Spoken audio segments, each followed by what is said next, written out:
Dnes vám ukážem, ako spraviť jednoduchú kytičku z tulipánov.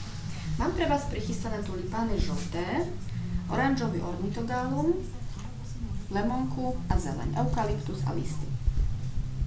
Postupne zoberieme tulipány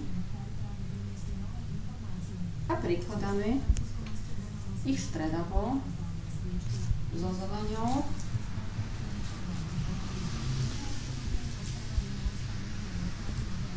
Tak, aby nám vznikla pestrofarebná kytička.